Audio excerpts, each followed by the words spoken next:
안녕하세요. 집스의 박은서 목사입니다. 열시대로 보는 바이블 타임 구약 도표를 제가 만들었는데요. 이 도표는 구약 성경을 효과적으로 이해하고 또 세계사와 또 성경의 역사 외에 한국사, 중국사까지 한눈에 입체적으로 정리하고 살펴볼 수 있는 도표입니다.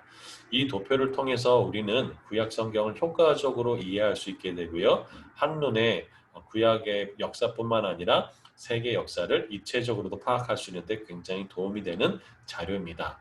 이 도표를 그러면 어떻게 활용할지, 또 성경의 구약 성경의 역사를 어떻게 정리할지 여러분과 같이 나눠보고자 합니다. 어떻게 구약 성경을 입체적으로 잘 정리할 수 있을까요? 5가지 방법을 통해서 같이 정리할 수 있도록 해보도록 하겠습니다.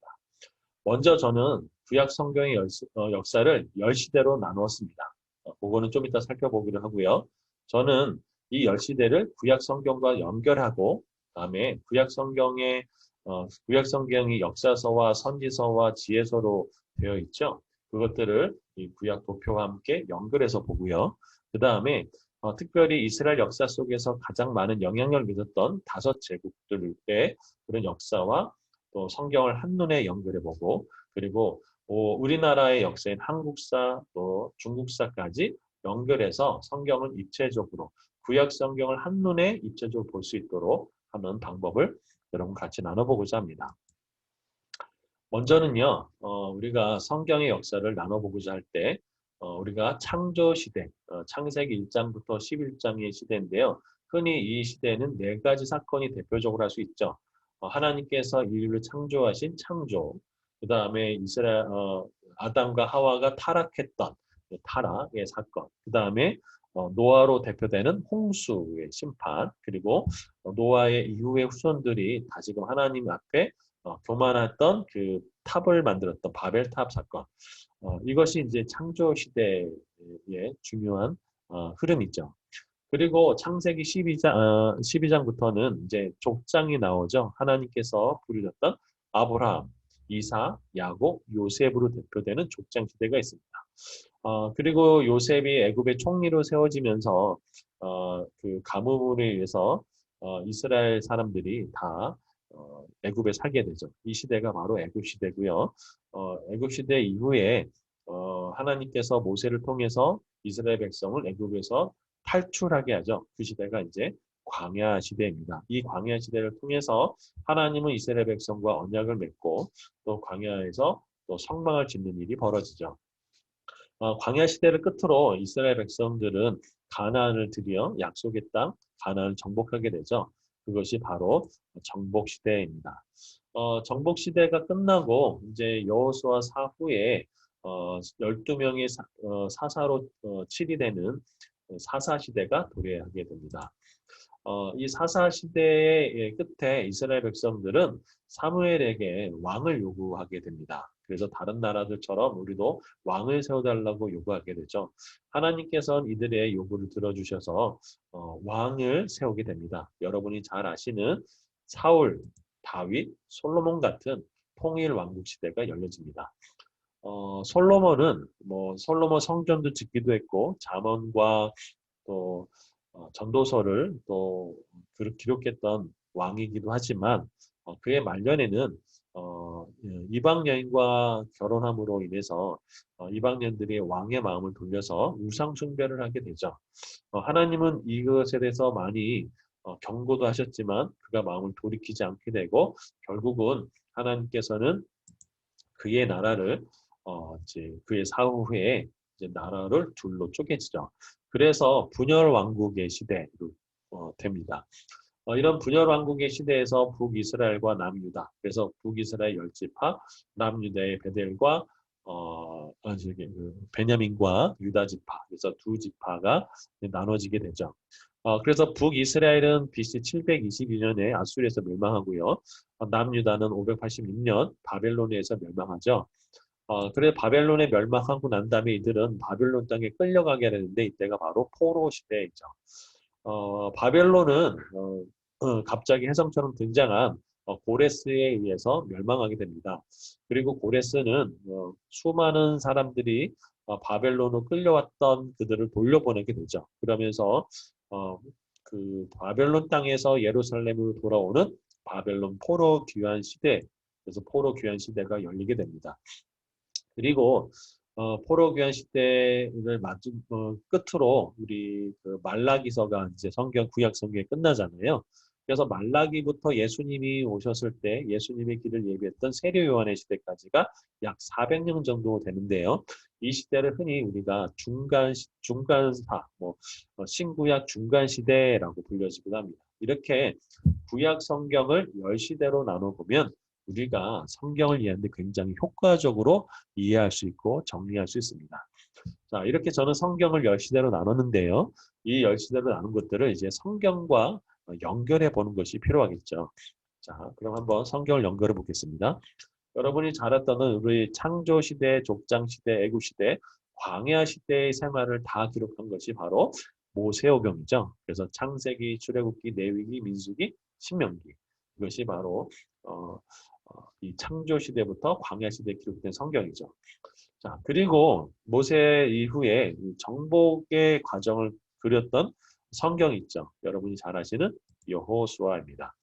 자, 여호수아 사후에 12명의 사사들로 이제 시대가 되는 이 사사 시대를 그리는 성경이 있죠. 그게 뭐냐면 바로 사사기입니다. 그런데 이 사사기에는 또 한 가지 성경이 기록되어 있습니다. 그 성경은 다윗 왕이 얼마나 훌륭한 왕인가.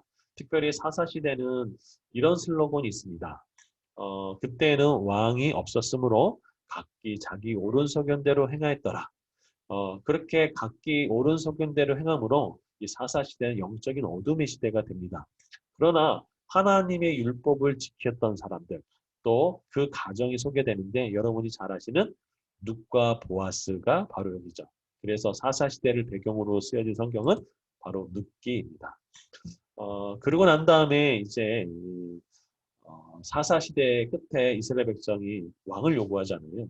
왕을 요구하는데 어, 사울 왕이 세워지기 전에 이들 사이에 어떻게 왕이 세워졌는가를 그 과정을 알려주고 또 사사 시대의 영적인 어둠을 끊어내고 다윗과 솔로몬 같은 이스라엘 역사 속에서 가장 영적인 부흥과 또 가장 강력했던 나라를 이루는 그 시대를 열었던 사람 있죠. 혹시 누군지 아십니까? 예, 기도의 사람, 부르짖는 기도의 사람, 바로 사무엘서입니다. 그래서 사무엘이 다윗과 솔로몬의 시대로 열죠. 그리고 이스라엘 백성들의 역사를 왕들 중심으로 그래서 왜 이스라엘 백성이 멸망했는가를 알려주는 성경이 바로 열왕기서입니다. 그리고 이스라엘 백성들이 바벨론의 포로에서 돌아오면서 우리가 이제는 다윗과 솔로몬의 시대로 다시 회복하기 위해서는 수룹바벨 성전을 다시 지어야 된다. 그래서 성전 중심의 역사관을 가지고 기록된 성경으로 또 특별히 북이스라엘을 왕들을 자세히 언급했던 열왕기에 비해서 필요한 왕들만 기술했던 성경이 있습니다. 왕들 역사 중에 그것이 바로 역대기서입니다. 우리가 흔히 사무엘 상하, 열왕기 상하, 역대기 상하라고 생각하지만 실제로 히브리 성경은 사무엘 상하가 한 권입니다. 사무엘서, 열왕기도 열왕기서, 역대기도 역대기 상하가 아니라 역대기서로 이렇게 되어 있습니다. 자, 이렇게 왕정 시대가 있죠. 사울, 다윗, 솔로몬 이들은 각각 약 40년씩 통치해서 120년 정도의 시간이 통일왕국 시대죠.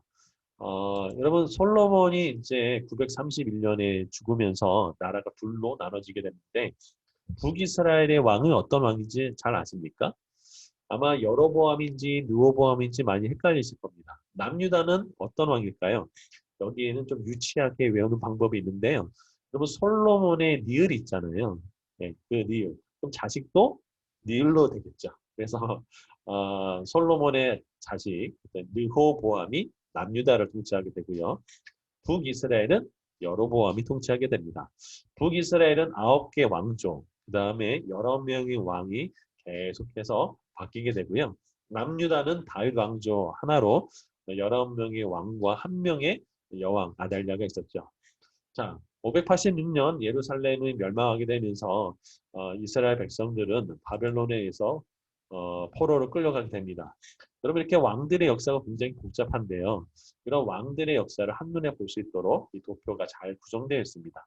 그래서 여러분이 틈틈이 성경을 읽을 때, 아니면 선지서를 읽을 때 어떤 그런 배경이 궁금할 때는 이 도표를 참조하면 굉장히 도움이 많이 되실 것입니다. 자, 그리고 포로 시대는 예루살렘 성전이 없어졌죠. 그러면서 성전이 없는 이 부재 기간이 약 70년이 됩니다. 516년 수르바벨 성전이 지어지기 때까지 약 70년 동안 성전이 없는 시대. 그래서 이들은 디아스포라라고 하는 회당을 중심으로 해서 말씀의 중심의 모임들이 생겨지게 되죠. 우리 흔히 이제 바벨론에 의해서 이스라엘 백성들이 침공을 당해서 바벨론 땅으로 끌려가게 되는데 보통 605년에 1차 포로로 끌려가는 사람이 여러분이 잘 아시는 다니엘과 세 친구죠. 그리고 597년에 두 번째 침공에서 여호야긴 왕이 끌려가게 되죠. 열왕기 하에 보면 그때 여호야긴이 이 바벨론에서 복권이 되는 장면이 나옵니다. 그리고 여러분이 잘 아는 선지자 중에 하나인 에스겔도 이때 끌려가게 되고요. 586년에 세 번째 바벨론이 침공해서 이제는 완전히 예루살렘 성전이 무너지게 되고요. 그 다음에 네 번째로 582년 이렇게 3차에 걸쳐서 다 바벨론 포로로 끌려갔지만 아직 가난한 자가 남아 있었죠. 근데 그들마저도 582년에 바벨론 땅으로 다 끌려가게 됩니다. 자, 이렇게 바벨론 땅으로 끌려가면서 포로 시대를 살아가는 그들에게 갑자기 혜성 같은 사람이 하나 등장하면서 그들을 해방시킵니다. 그 사람이 바로 고레스. 그 고레스 칙령으로 이스라엘 백성들은 바벨론 땅에서 돌아오게 되는데 그런 포로 교환의 역사 또 그들이 돌아와서 성전을 수르바벨 성전을 짓는 그런 장면도 기록됐던 성경이 있죠. 여러분이 잘 아시는 에스라, 느헤미야, 에스더서가 이때 기록됩니다. 에스라에 의하면 이때 이 고레스 칙령에 의해서 여호수아 대제사장과 수르바벨 총독이 돌아와서 성전을 짓기 시작합니다. 그래서 이때가 돌아왔던 538년 1차 포로 교환이 있고요. 458년에 이제 에스라가 돌아와서 이들을 다시 종교 개혁하는 일이 벌어지죠. 그리고 이 수르바벨 성전은 그 성전은 지어졌지만 성벽은 완공되지 않았습니다. 여러분 잘 아시는 이제 느헤미야가 444년에 그 돌아와서 이 성벽을 완성하게 됐죠. 그래서 포로 귀환 시대 이후에는 성전은 먼저 이 수르바벨에 의해서 성전은 지어졌지만 성벽은 느헤미야 세대 때 지어졌다라는 것이죠. 그리고 또 약 10년 후에 느헤미야가 돌아와서 다시 종교 개혁을 통해서 이스라엘 역사 속에 가장 고질적이었던 우상 숭배가 에스라와 느헤미야 시대의 종교 개혁을 거치면서 우상 숭배가 이스라엘 역사 속에서 끊어지게 되는 일이 벌어지죠. 자, 이렇게 성경의 역사를 쭉 살펴볼 수 있습니다. 특별히 에스라와 느헤미야서는요, 바벨론 땅에서 돌아온 이 포로 귀환 시대의 공동체 사람들에 대한 역사를 얘기했다면, 바벨론 땅에 남아있는 사람들이 있죠. 하나님께서는 그들도 돌보시고 그들을 보호하시는 것을 알려준 성경이 있습니다. 여러분 죽으면 죽으리다 라고 얘기해주는 에스더서가 여기 바벨론 땅에 남아있는 그 하나님의 백성들에 대한 이야기죠. 여러분 혹시 300 영화를 보신 분이 계시다면 나는 관다도다라는 그 왕이 있습니다. 아하수에로 왕인데요. 그 왕의 남편이 바로 이 에스더죠.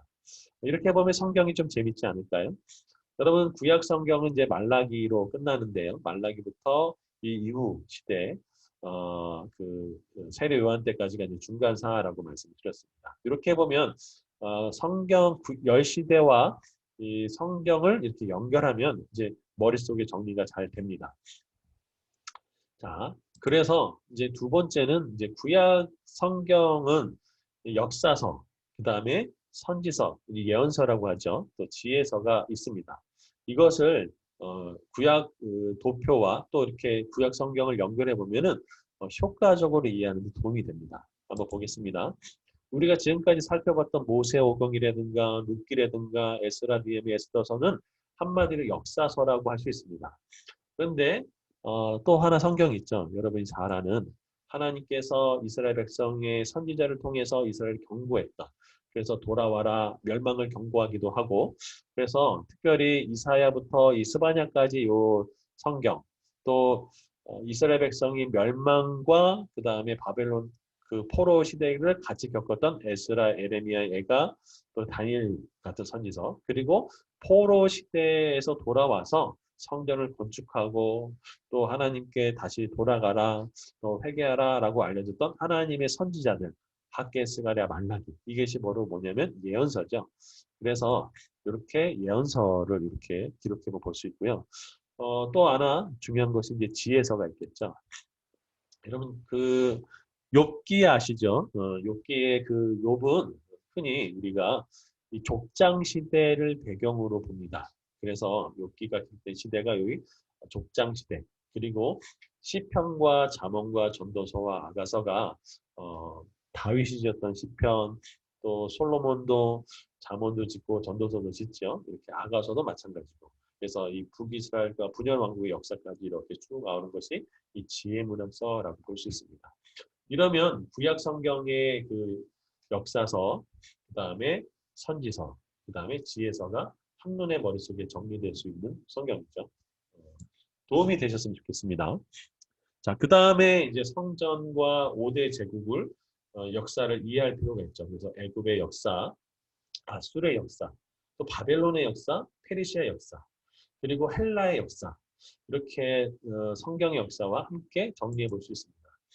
그래서 이 도표는요, 이 역사들을 잘 알 수 있도록 정리되어 있습니다.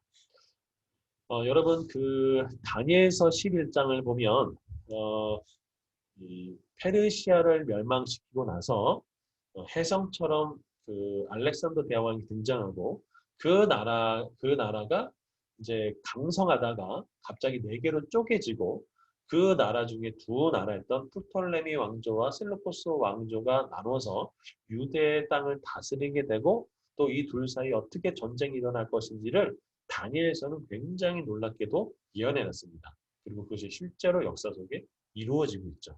그래서 중간상은 굉장히 재미있습니다. 자, 이렇게 이것을 볼 수 있도록 되어 있습니다. 여러분 이 시대가 어느 시대인지 아십니까? 한국에서는요. 예. 그 다음에 우리가 실제로 그럼 한국의 역사 속에서는 또 중국의 역사 속에는 그러면은 이 구약 시대가 어느 시대였을까? 여러분 대부분 고조선 시대였습니다. 이 시대가. 그리고 고조선 보이시죠? 뭐 상왕조, 주왕조였던 이 시대가를 배경으로 구약 성경이 기록되어 있습니다. 이렇게 이 도표를 통해서 성경을 전체를 정리할 수 있습니다. 여러분 그래서 이렇게 이 도표를 통해서 구약을 체계적으로 정리할 뿐만 아니라 또 이것을 통해서 내가 필요할 때마다 언제 정리할 수 있도록 여러분 이것을 활용할 수 있습니다. 이 강의가 이 도표를 활용하는 데 좀 도움이 되었으면 좋겠고요. 또 다른 강의를 통해서도 더 많은 자세한 강의들이 통해서 구약을 더 깊이 이해했으면 좋겠습니다. 혹시 이 도표를 영상을 보시고 구매하기를 원하시는 분은 기독교 관련 서점이나 또 저희 집스 스토어, 스마트 스토어에서 직접 구매할 수 있고요. 여러 가지 문의사항이 있거나 또 주문을 하고 싶은 관련된 부분에서 메일로 보내주시면 제가 성실껏 응답하도록 하겠습니다. 모쪼록 하나님의 말씀, 특별히 구약 성경이 여러분이 잘 이해하는 데 도움이 되었으면 좋겠고요. 특별히 신약 시대인 5시대로 보는 바이블 타임 신약편에서는 신구약의 중간 시대와 또 여러분 많이 헷갈리시는 헤롯 때와 또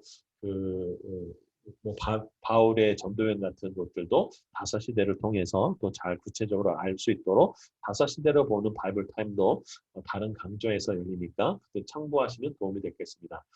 여러분 강의 들어주셔서 너무 감사합니다. 감사합니다.